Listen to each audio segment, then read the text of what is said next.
आज की इस वीडियो में हम आपको बताएंगे ऑटो कट वोल्टेज स्टेबलाइजर की वायरिंग और ऑटो कट वोल्टेज स्टेबलाइजर का कार्य। यहाँ हमारे पास एक ऑटो कट वोल्टेज स्टेबलाइजर है।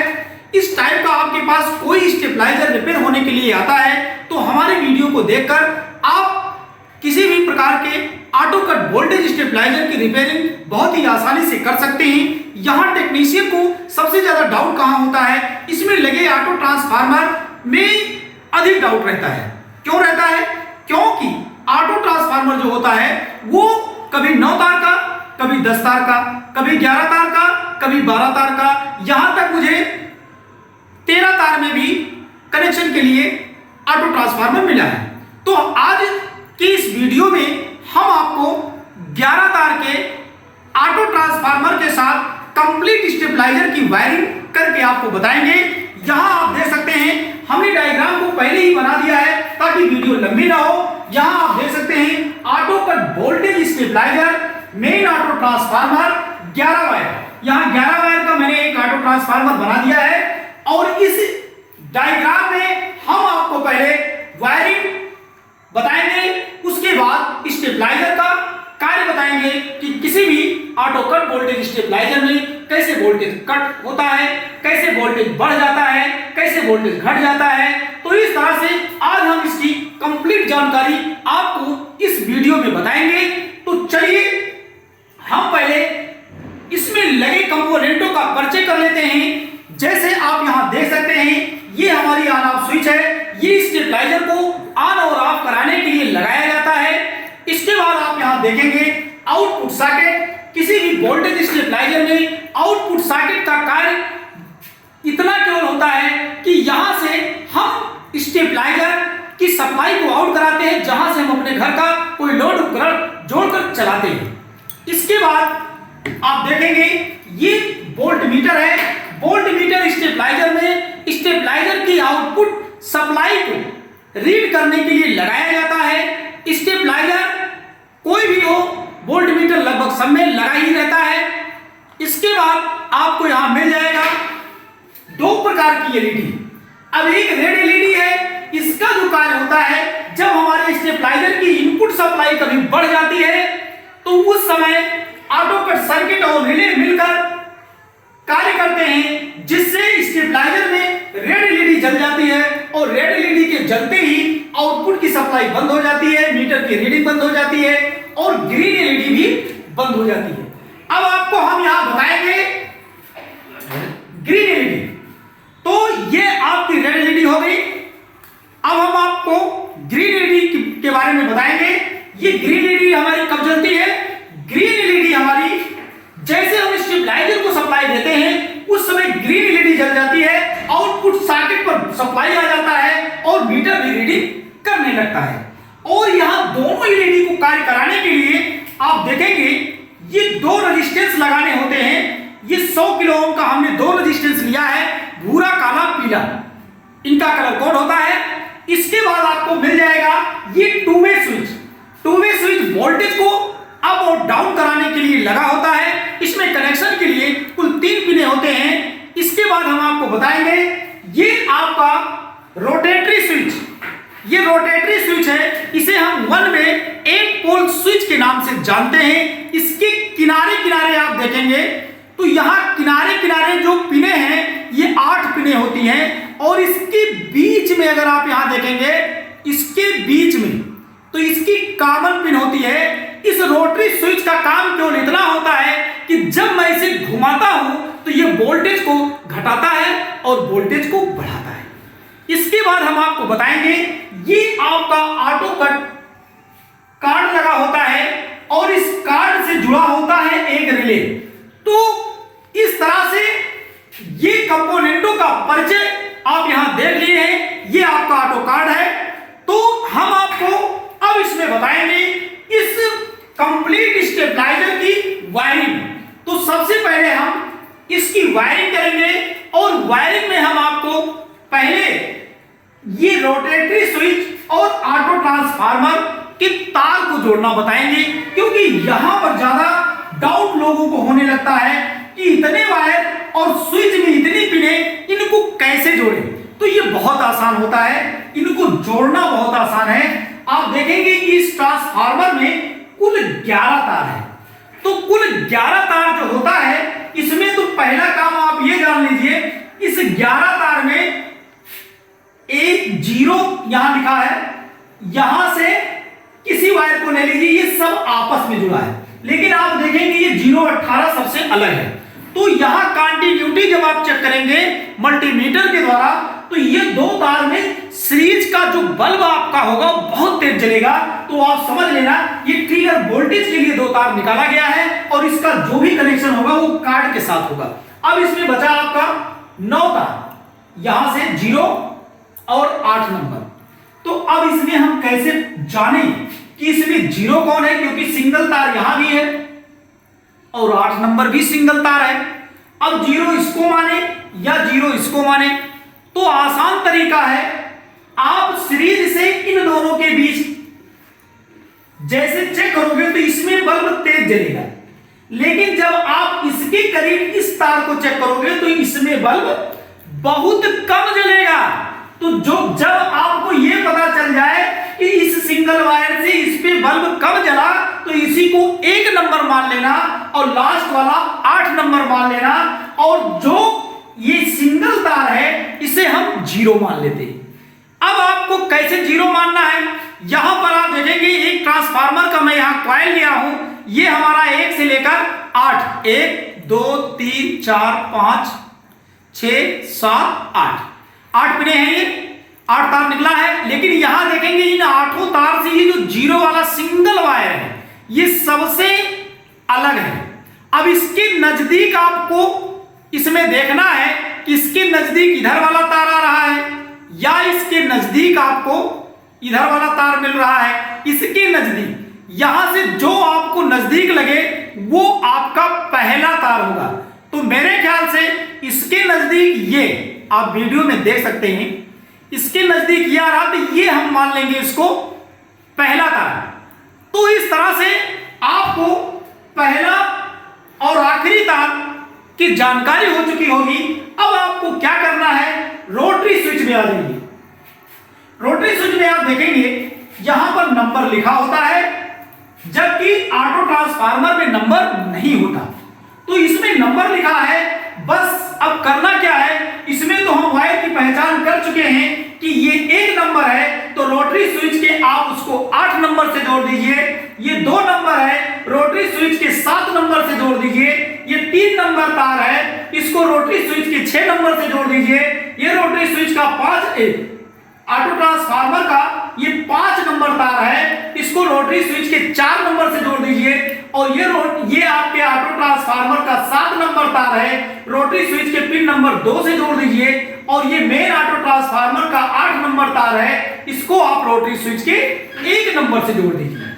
जब ये आपका ऑटो ट्रांसफार्मर और रोटरी जुड़ जाता है, तो अब इसके बाद आपको नेक्स्ट अगला वायर कौन सा जोड़ना है, अब हम आपको बताने जा रहे हैं मेन लीड से। आप आ जाइए, स्टेबलाइजर के लिए जो आप मेन लीड बनाए हैं उसका एक तार आप ले लीजिए जिसे आप न्यूट्रल मानते हैं, और न्यूट्रल जिसे आप मानते हैं उस न्यूट्रल सप्लाई को आउटपुट सॉकेट के किसी एक पिन से दे दीजिए, और वहीं से सप्लाई निकालकर वोल्ट मीटर का एक पिन जोड़ देना होता है, और यहीं से आपका न्यूट्रल निकलेगा।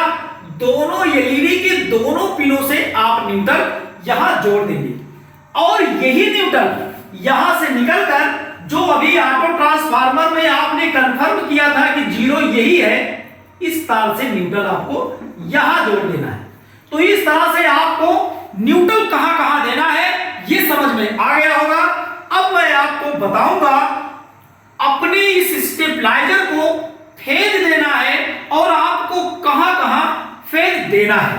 तो फेज सप्लाई अर्थात मेन लीड का दूसरा तार ऑन ऑफ स्विच पर जोड़िए, और ऑन ऑफ स्विच से आपका फेज जैसे निकलेगा यहां से दूसरा तार जोड़ करके आपको सीधे रोटेटरी स्विच के कॉमन वाली पिन से जोड़ देना है, अर्थात राउंड में जो पिने हैं उससे अलग एक पिन मिलेगी, इस पिन से जोड़ देना है।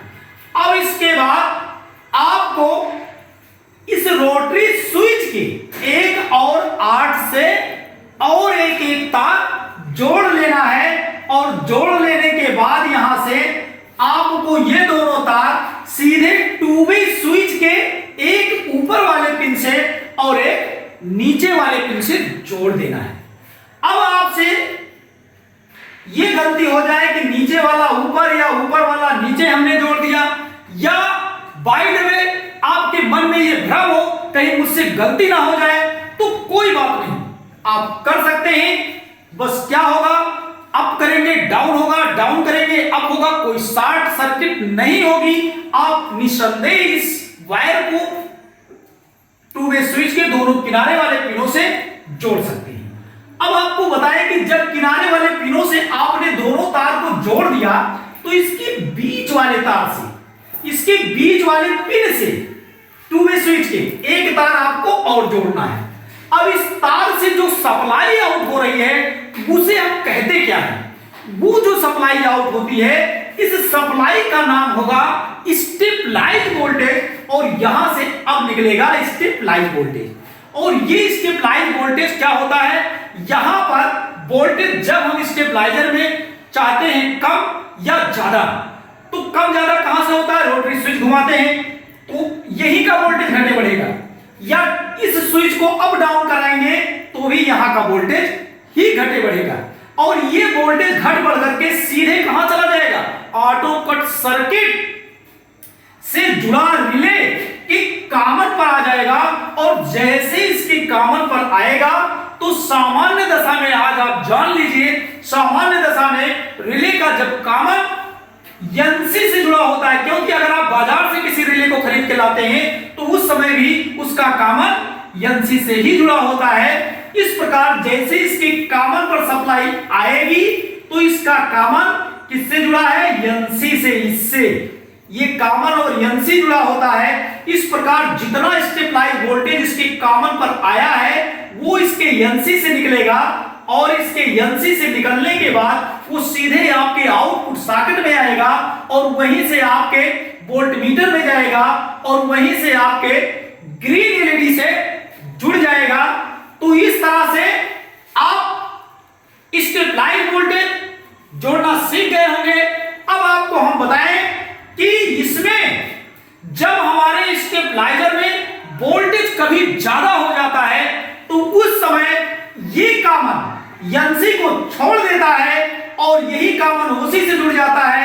तो ओसी से भी एक तार हम कहां जोड़ेंगे, अपनी रेड एलईडी से जोड़ देंगे कि जब रिले कटेगा वोल्टेज ज्यादा होगा तो स्टेबलाइजर की रेड एलईडी जल जाएगी। तो इस तरह से आपको वायरिंग समझ में आ गया होगा। अब हम आपको बताएंगे स्टेबलाइजर का कार्य। तो स्टेबलाइजर का कार्य, जैसे ये ऑटो कट सर्किट कैसे कार्य करता है, कैसे रिले कट जाता है और कैसे हमारे स्टेबलाइजर में वोल्टेज घटता है और कैसे बढ़ जाता है। तो सबसे पहले हम आपको बताएंगे इस ऑटो कट सर्किट के बारे में।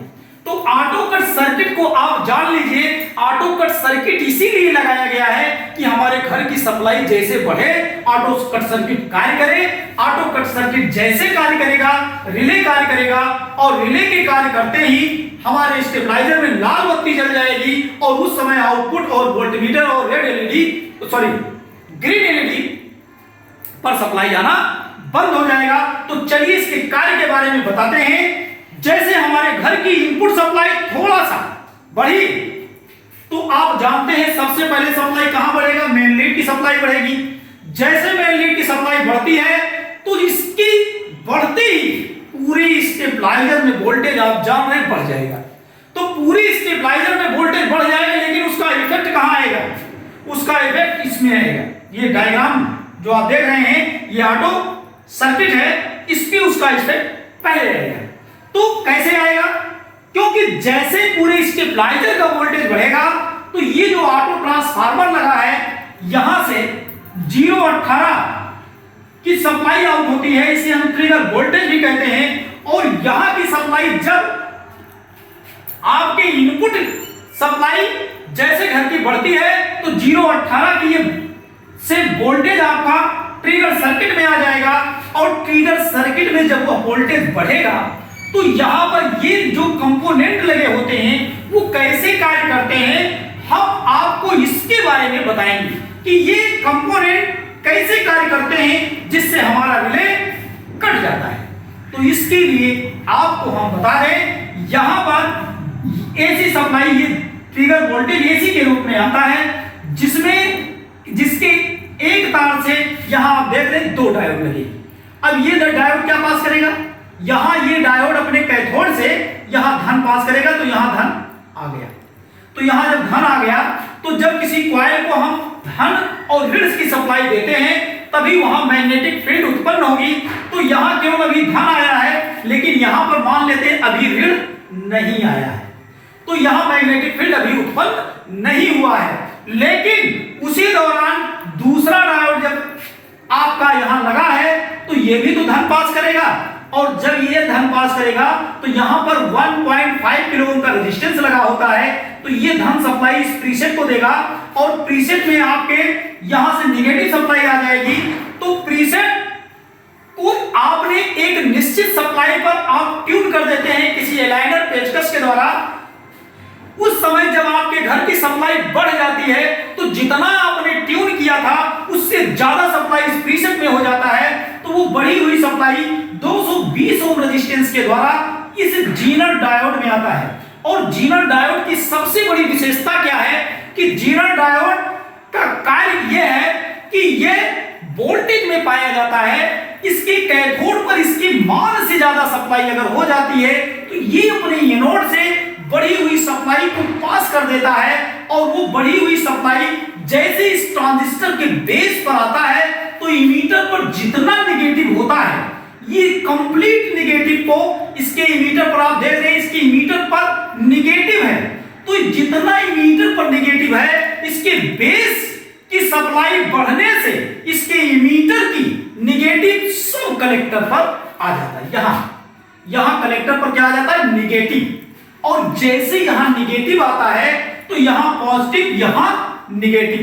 अब दोनों सप्लाई एक कॉइल में आया तो यहां बन गया मैग्नेटिक फील्ड, और जैसे यहां मैग्नेटिक फील्ड बना तो रिले के अंदर कुछ इस तरह की डिजाइन होती है कि इसका कॉमन एनसी को छोड़ देता है उस समय, और किससे जुड़ जाता है, ओसी से। तो बताइए स्टेबलाइज वोल्टेज अब तो एनसी पे आ नहीं रहा है, तो एनसी पर जब स्टेबलाइज वोल्टेज नहीं आएगा तो आउटपुट की सप्लाई कट जाएगी, आउटपुट की सप्लाई कटेगी तो वोल्टमीटर बंद हो जाएगा, वोल्टमीटर में भी सप्लाई नहीं आएगी तो आपकी ग्रीन एलईडी बंद हो जाएगी। लेकिन स्टेबलाइजर में इस समय चालू क्या रहेगा, क्योंकि इसका कॉमन ओसी से जुड़ चुका है, और कॉमन की सप्लाई जब ओसी में आएगा तो ओसी से आपके स्टेबलाइजर में केवल रेड एलईडी जलेगी, और आपका स्टेबलाइजर आउटपुट वोल्टेज नहीं निकालेगा। तो इस तरह से आपको ऑटो कट सर्किट का कार्य समझ में आ गया होगा। अब मैं आपको बताऊंगा, ये जो आपका ऑटो ट्रांसफार्मर है, यहां भी लोगों को डाउट होता है कि ऑटो ट्रांसफार्मर आखिर वोल्टेज को कैसे घटाता बढ़ाता है। कनेक्शन तो लोग कर देते हैं लेकिन कार्य नहीं जानते। कनेक्शन करेंगे चलेगा स्टेबलाइजर, जैसा कि मैंने वायरिंग में बता दिया है, आप जोड़ देंगे स्टेबलाइजर बन जाएगा, चलेगा, लेकिन कार्य कैसे करता है, कैसे जब आपके घर की सप्लाई बढ़ जाती है तो उस समय ट्रांसफार्मर कैसे फंक्शन करता है, और कैसे सप्लाई घट जाती है तो कैसे फंक्शन करता है, इस पे आपका थोड़ा सा समय लेंगे और इस बात को आप जान लीजिए। बाय द वे आपको कहीं इसकी चर्चा कोई करता है तो आप वहां बता सकते हैं। तो यहां देख सकते हैं कि न्यूट्रल सप्लाई जो होती है, न्यूट्रल सप्लाई को जैसे हमने जहां भी दिया है, जब हमारे और फेज सप्लाई को भी आप देख रहे हैं जहां भी दिया गया है, इसमें कोई परिवर्तन आपको नहीं करना है, बस केवल समझना है। समझने के लिए आप ये जान सकते हैं कि फेज सप्लाई जब हमारे रोटरी स्विच में आता है तो रोटरी स्विच उस समय आप किसी नंबर पर सेलेक्ट करके छोड़ देते हैं। तो किसी नंबर पे सेलेक्ट करके आप छोड़ देते हैं। अब पता चला कि आपने सेलेक्ट कर दिया है 5 नंबर पे या 6 नंबर, 7 नंबर, 8 नंबर, किसी पे भी, तो जिस पे आप सेलेक्ट करके छोड़ देते हैं तो उस समय फेज सप्लाई आपके चला जाता है रोटरी स्विच के पिन नंबर 5 पर। तो फेज सप्लाई 5 पर चला गया डायरेक्ट। तो डायरेक्ट सप्लाई जब 5 पे आया तो 5 से ऑटो ट्रांसफार्मर की पिन नंबर कई जुड़ी है? 4। तो ट्रांसफार्मर की विशेषता क्या होता है कि जब किसी एक ही कॉइल के कई लूप बाहर निकाल दिए जाते हैं और उसके किसी एक लूप पर जब हम फेंक देते हैं तो बाहर की कॉइल, जैसे 4 के बाद 5, 6, 7, 8 ये बाहर की कॉइल है, ये स्टेप अप ट्रांसफार्मर की भांति वोल्टेज को बढ़ाने का कार्य करेगा। लेकिन 4 पर आ रही सप्लाई 3 और 2 और 1 का वोल्टेज स्टेप डाउन ट्रांसफार्मर की भांति यहां वोल्टेज घटेगा। तो आप समझ गए होंगे कि फेज सप्लाई हमारी 4 पर आ रही है तो 5 का 4 पे आ रहा है तो 8 का वोल्टेज बढ़कर मिलेगा और 4 पर फेज आ रहा है तो 1 का वोल्टेज घटकर मिलेगा। यही वजह होती है कि 8 नंबर की बढ़ी हुई सप्लाई इसके पिन नंबर जैसे 1 पर आता है और वहां से एक तार जोड़ करके जब हम 2-वे स्विच का कनेक्शन करते हैं तो इसलिए यहां अप लिखा होता है और बढ़ा हुआ वोल्टेज हमेशा अप साइड में जोड़ना चाहिए। अब मैं आपको बता दूं, फेज सप्लाई आपका 4 पे आया था तो 1 का वोल्टेज घटकर मिलेगा। इसलिए आप यहां समझ सकते हैं कि ये 1 नंबर हमारा कहां से जुड़ा है? रोटरी स्विच के पिन नंबर 8 से। तो यहां वोल्टेज 4 की अपेक्षा घट के आया है, 8 नंबर पे घटा हुआ वोल्टेज है। तो यहां इसलिए जब हम एक तार जोड़ चुके हैं तो ये वायर आपका यहां देखिए 2-वे स्विच के डाउन वाले पिन से जुड़ रहा है, इसलिए 2-वे स्विच में यहां डाउन लिखा जाता है क्योंकि 1 पर वोल्टेज कम है तो ये डाउन वाले तार से जुड़ेगा, 8 का वोल्टेज ज्यादा है तो ये अप वाले पॉइंट से जुड़ेगा। तो इस तरह से जब हमारे घर की सप्लाई घटती है या बढ़ती है तो हमारा ऑटो ट्रांसफार्मर अप और डाउन वोल्टेज को कैसे निकाल रहा है ये आपके समझ में आ गया होगा। जानकारी आपको अच्छी लगे तो हमें सपोर्ट के लिए वीडियो को लाइक और सब्सक्राइब करें। Thank you.